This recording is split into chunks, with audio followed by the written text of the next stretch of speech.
Qotaasaa gabadhayda yareyd ee maskiinta ahayd waxaan ku dhahay weerarkii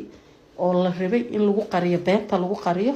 waa taasaa gabadhayda way jabtay feeraha waxaa laga gaarsiiyey Sacuudi waxay damacday. Assalaamu calaykum subax wanaagsan maalin wanaagsan dhammaan asxaabta meel walba ka joogtiin ee soo naqad dambe waxay sale waa anigu walaalkiin Maxamed Buskud halka toos nagala socotaan waa channelkeena Maxamed Buskud official haddii aad nagu cusubta oo ay tamar ku guuleysano soo booqatay waxaan si xushmad kaaga codsanayaa inaad subscribe noo saartid videoga like saar wax fikradaadana commentiga noogu reeb asxaabta roda ka mid ah nala sii joogo like tada isaga si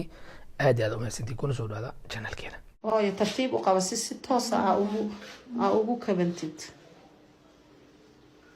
qotaasaa gabadhayda yareyd ee maskiinta ahayd waxaan ku dhahay weerarkii oo la rabay in lagu qariyo beenta lagu qariyo waa taasaa gabadhayda way jabtay. galab wanaagsan soo naqad dambe waxay sale videoga like saar sida videoga bilow aad ku soo aragteen wali waxaa si xun ama meel xun maraya kiiskii anfac iyo sagal iyo daahir Roberto Calisow iyo daahir Calisow iyo groupkii iyo kufsigii beenta naqday haddaba muuqaalka bilow aad ku aragteen waa sagal gabadhii anfac ay isla shaqayn jireen oo Nairobi ku nool gabaray dhashay oo Nairobi lagu soo weeraray oo canug yar oo sagiira oo 12 jir 12 jir 13 jir camal ah oo la rabay in la afduubto oo la kufsado gacan ay ka jabtay waa laga badbaadiyay waa ka carareen haddaba sababta loo soo weeraray iyo sababta loo afduubtay iyo sababta loo rabay in la wato gabadha oo Ilaahay uu badbaadiyay sida ay sagal sheegtay waxaan rabaa muuqaalka intiisa dambe inaan ku sheeg videoga like saar bilis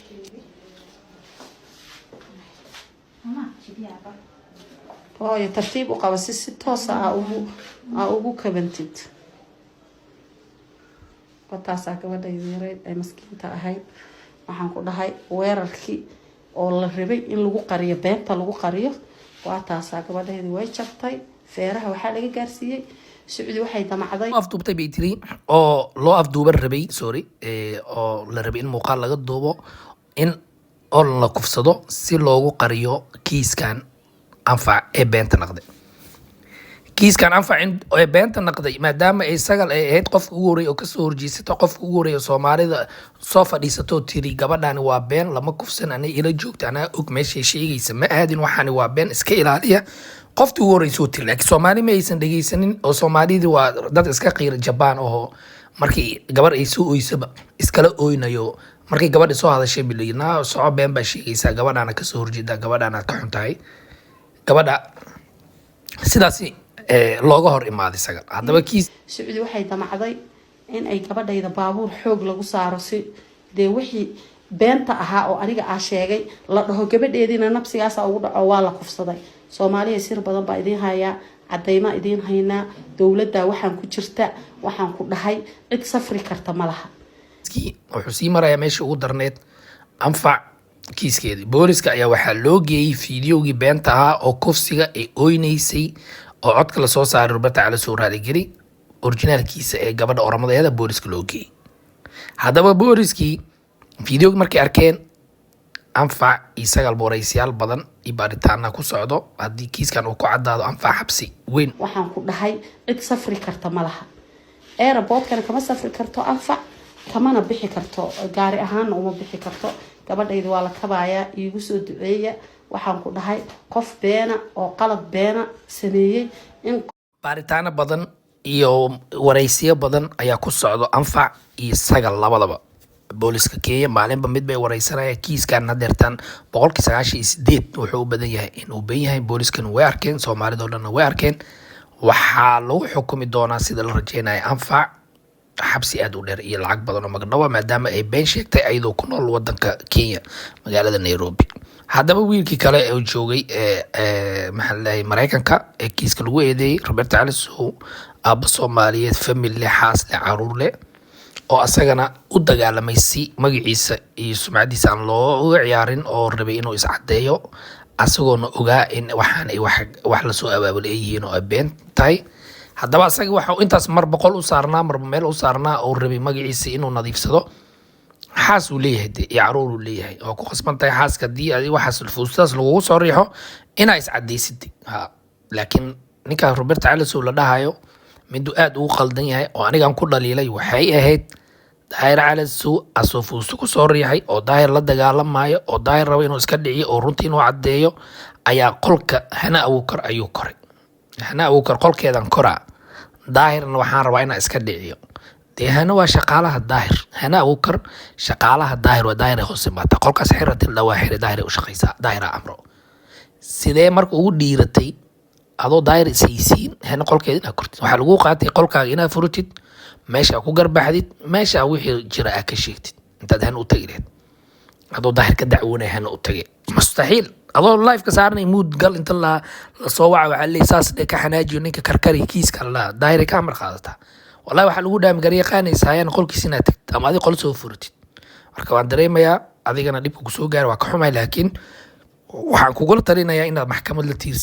tiigsatid oo meeshan uga harin kiiskan video hadda ah iyo mar u dhow toona ma aha hawshan way dhacday qof allaala qof garab siin kara walaal ii noqon kara aniga dulmiga aan ka hadlay la igu dhibaateeyay ka gilgilanay maanta hay soo garab istaago waana kaasaa maxkamad la kor kiiska meesha ha uga harin daba soco ilaa Kenya ilaa Mareykan clear your name saaxiib magacaaga nadiifso iscatay anfaacida hadda halis ku jirto laakiin kiiska waxa ku fashilmay ama dhib weyn ka soo gaaray oo dhinac walba laga heesto oo dheriga laba dhinac ka gubtay waa sagal gabadha la dhaho gabadha sagal la dhaho kow kiiska inta lacagta lagu aruurinin oo kufsiga ay soo fadhiisatay maadaama gabadhaas ay aqoon u lahayd waxay tiri kiiskan been waay dadkii marka kiiska waday daahir cali soo iyo gruubkiisa anfac dagaal ay ku qaadeen TikTok yaa laga xiray YouTube yaa laga xiray dhinacaas dagaal ay ka gashay Soomaali xageedana de gabar soo oysi markii la arkay ay cabaadaysa iyada oo video kale oo camera ay duubtay gurigeedana CCTV ay hal saac bar ay jirtay waxaa la yiri gabadhan been leeway gabadhan ay ka xun tahay ayadaaba ka dambeysay kufsigo qiira jabaan hadii gabar soo oysi waa iska ooyaa mugt waa la wada ooy shacabkina meesha uga kaceen oo YouTube ka dhinaciisa waa laga xiray dowladdiina waxay leedahay kiiskan luwad ku leedahay dhinac walba sagal waa laga weerar haddana gabadheedii ayaa dhaawacan marka sagal ayaga xataa inaad dad qanciis lahayd waxaa laga rabay beenta horta uma baahna cadeen runta cadeen uma baahna sorry runta uma baahna dhaar waxaa laga rabay video haddaa run sheegaysa oo CCTV aad mar soo duubtay soo bandhigaysid dadka ku daawanaya dadkaa caqli badan oo kaa waaweynaa ku jiro ilma maaha social media waa la yaqaanaa inaad waxba ka jaranayd aad soo wada diisid waa lagu aamini lahaa runtaa ku taagnayd laakiin been baa sheegtay waxyaabaha keenta ilaahay gabadhaada walaalay gacanta ka jabta ilaah ku caafi wax kaloo dhahay male adiga xataa su-aalihii booliskii waxbaa kugu socdo koley anfac meesha u dambeysa waa arki doonaa daahir wuxuu taagan yahay ceeb yurubaan ka joogaa bal laakiin Robert Calisow dadkaa maxkamad la tiigsax ka harin iyo mar u dhow toona ma aha hawshan way dhacday qof allaala qof garab siin kara walaal ii noqon kara aniga dulmiga aan ka hadlay la igu dhibaateeyay ka gilgilanay maanta hay soo garab istaago waana kaasaa Netherland dhexdeeda yaalaan maalin walba gabadha markay eegto ama anigu eega way tusaysaa gabadh baan xitaa imka lacagta ka qada halkan taala walaal hadda boostadii lagu dhagay ama saas kale ku dhacday yadana may boosta laguma dhagin yada waa xitaa waa lagu soo celiyay dhalay baa dirtay waa lagu soo celiyay qofka hadduu ku qanciyo ku dhaho walaal iga raaliyow uu kula hadlo wax dhan magaceeda agta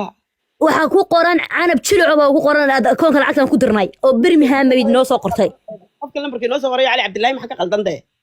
canab qaldanday maqaladii afka doosa duubatay ba lambarkaaga maxaa noogu soo qoraysaa anaga nooga baxda meesha lambar naga marka walaal waxa weeye manaale waxa weeyaan adeer intii waan isku dayay inaan hoos ku dhameeyo hoos raadino rayaan raadino cid ka dhagdhow raadino ka bacdi waxaan wacay lambarka Canada dadka customerka waxaan u sheegay magacii waxa ku waa rayaan hooyada deegto way xaqiijisa inaga tuura qofkan xanuunsanaya waxa weeye damaanad qof walba imka dacwadiisa uu soo gudbistaa walaal damidii hamar lagu soo gudbiyo wax walba imka waa ka lambarkeedu hadda bartan kugu soo lambarkeedu waa ku soo qoraya telefoon kale ma haysataa hadda keen waan hayaa bartan ka lambarkeedu bartug yeedhi hadda waxaan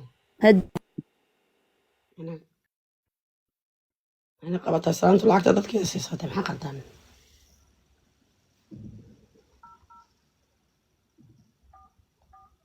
إبر أفر ما أنا كوي يوري لما بركع ما قابني سو هذا ما أنت لما بركع كوجو برتدو كاجا قابن مسا ما أنت لما بركع قرعة كاجا قابني سا كوي نك قراعة أنا شلون يجي طبل لما بربن كقراعة كأني نجا بريد manaalay rayaan hooyadu waa reer UK miyaan ahayn maxaa reer Canada ka dhigay walaala Canada maan odhanay shakada ku dhaaftay qaaliya iska aamu maan odhan Canada may odhan Canada inta koolay wareer UK betinaadero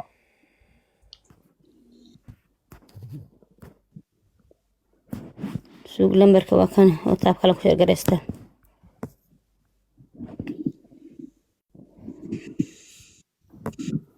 xitaa waxaan isir bankiga lacagta ka dacweeya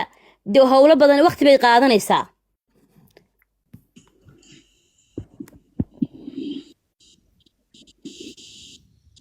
suuq walaala markaan sheef gareyste lambarka si saf garaysanaysa Soomaaliya naagtan imika halkay ku dambeysay walaalayaal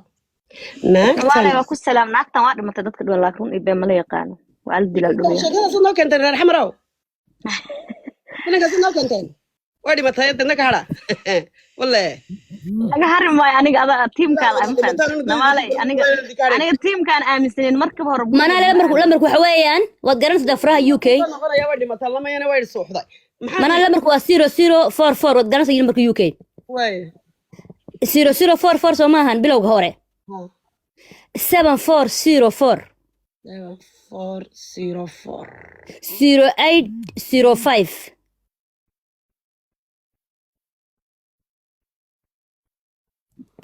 0805 ma qortay walaalo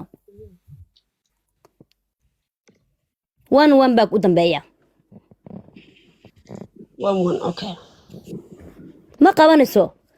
maanta lambarkaaga kugu barato ma qabanayso dib ma qabanayso anigu dib waxaan ku xisbinayay dee inantii rayaan dhimaashiday laakiin lambarka inuu jiray inuu qof jiray yahay joonan ogaano ilaa marka WhatsApp waxa la soo dhigay Snapchat-ka caadiga la soo dhigay xinna u saaran WhatsApp ahaan lama qabanayo qoraaladii iyo akoonkii wixii baan haynaa waxa qarsoomaya maaha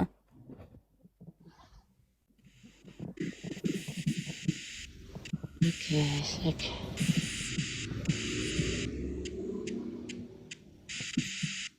Toets 1 voor nee. ما تلفكنا يا واتساب ملحنيهم كان كو قرا WhatsApp uu leeyahay ما تلفكنا حكوا عيان با واتساب يا ينوعيا يا تلفن كلو ينوعيا الله وع نايا سوق انت تلفكنا هلينا نايا بقرده ما حتلي لا gabadhan dadku xidhan waa dhimatay laakiin aniga dad mar walba waxa aan fahmay teamkaada ahay soo jeeda hal maalmaan aaminin hadda dhimatay ma aamin laakiin kiiska inuu dudugal rabaa laakiin ma yeelino waa in la keenaa bilay yiraahdeen qalbi wallahi sidoo yaan heer aabe kuna buuyo waxa la talkeeda dilay waxa la waana ceebeyso laakiin ma aaminsan waxaas sheeko nacay dawal reegta haddana ama dhaadin diraad disha soo agrigelsiin ma dirbal dhooyo no sheeko badana oolka horta waa ogeedan inay hunguri doonaysa ka siimaga gabadhaas ma ogeen wallahi TikTok-ka baraal oo ba waxa ogeen ma jirto laakiin insha Allah haqa wad dilaa qofal buu ogaa baawiye daaroodii inta u dhaxaysay inta balaayo dhan iyo qashin dhan iyo jareero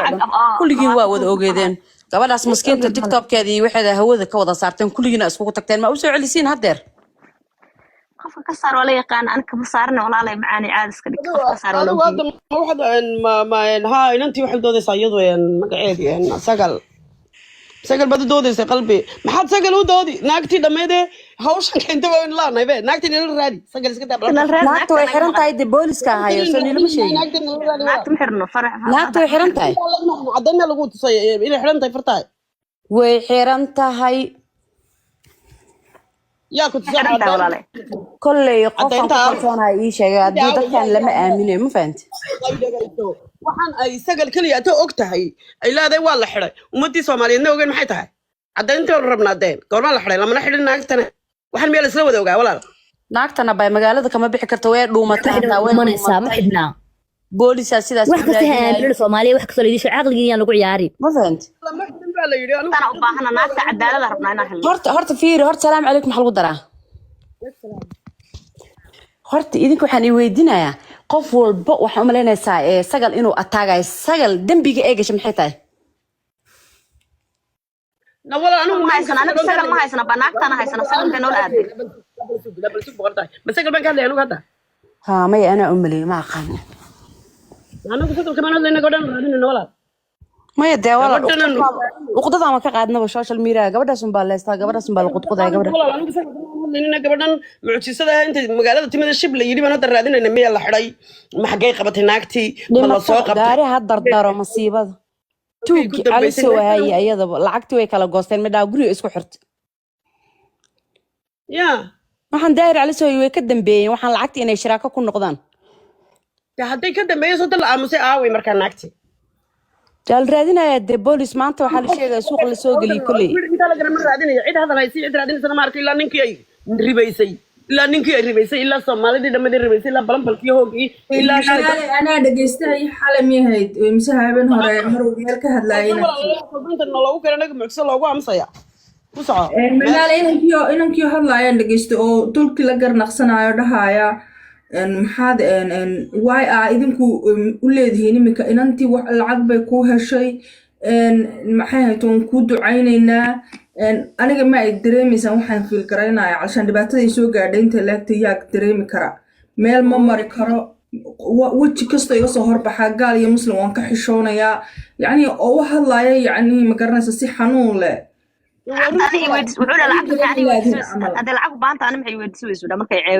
maxaa tol dhexdii baa wax laga sii lahaa haddii lacag doonaysay meena weydiiseen xataa marka xalay buu ka hadlayay miya habeen hore xalay buu ka hadlayay waxaan arkay manaale ciidii habeenkii ciidka markuu soo dhawsay manaale saaka waxaan arkay cod 50 kun lacag gaaraysay aruursadeen 50 kun yarasi farta qalbiga oday iyada iyo nin hadlayaan uu leeyahay miyaad baqaysaa kiiskan miya waa cod loogu talagalay in la soo dhigaan stream mid ka baqaysaa kiiskan maya aniga ma baqayo aniga su'aalo yaryar la i weydiiyay waa la i fasaxay laakiin sagal bay arrintu ku foorartaa iminka sagal baa xoog loo baarayaa waana yara baqayaa cod ay leedahay cabdi jirshidayay baa jiray saaka والله الله قصف ويدا ها codkeedii miyuu amlowba markaa codkeedii buu ahaa laftirkeedii bay ahaa gabadhii filmaanta noo matali jirtay laftirkeedii waxaan soomaalidan aynu moodayno kulligood wada dacad filim bayna wada matalayaan wallaahi walaal calana gabadhani manaal filimka lacag baa ka gasho lacagtaan matalaya ilmaha yar matalaysay codkaa la shiday waxaa fil hadda hore ay matashay waa laga soo jarjaray walaal maaha wax saxa no film lagama soo gabadha dib looma arag hadal lagama arag see wuxuu si loo waayay meel ka gasho sharaftaad hataa wad bixin kartaa soo moogid walaal wax soo aaminaa si reenu aaminay wax soo aamin waxba lama aamino geeri gabadhan 25 kun oo dollar ee qaadsan moogid waa cod caadi ah soo duubtay in hadda deekiis 25 oo yarta 100 kun oo dollar bay rabtay inay qaadato daahira qaatay inta kale daahira hawada ka saartay manaale la soco geeri daahira qaatay shiraako waa shirko isaga warka idin haye magacay ku qoratay mataqaanaan cabdiqani waa ku qoratay isagoo screenshot ba ka soo waxa la sheegay magac nin lagu qoray magac nin in lagu qoray magac nin baa lagu qoray baa xal wala bedel maxaa tiraadeen cabdiqaniya faarax la weydi salaam ya cabdiqani waa soo cabdiqani waa noqon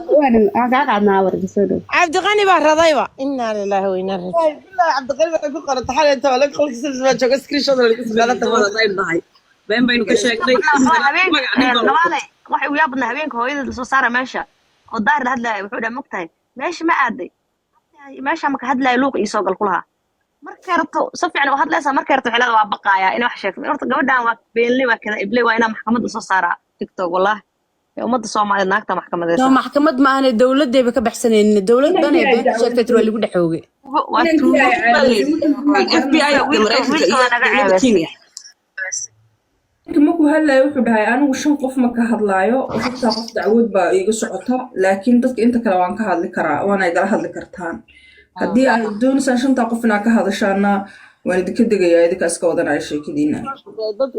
dadka qaar buu yidhi baa Soomaalida 400 xawshi hadda ka bacd kiisa daartin lacagtiina iska dhiibin Soomaaliyeed hadda waxaan weydiinaa Soomaalida dhib badan ilaahan kugu dhaariyay fiiri wiilka maskiinka ah reer dhan uu soo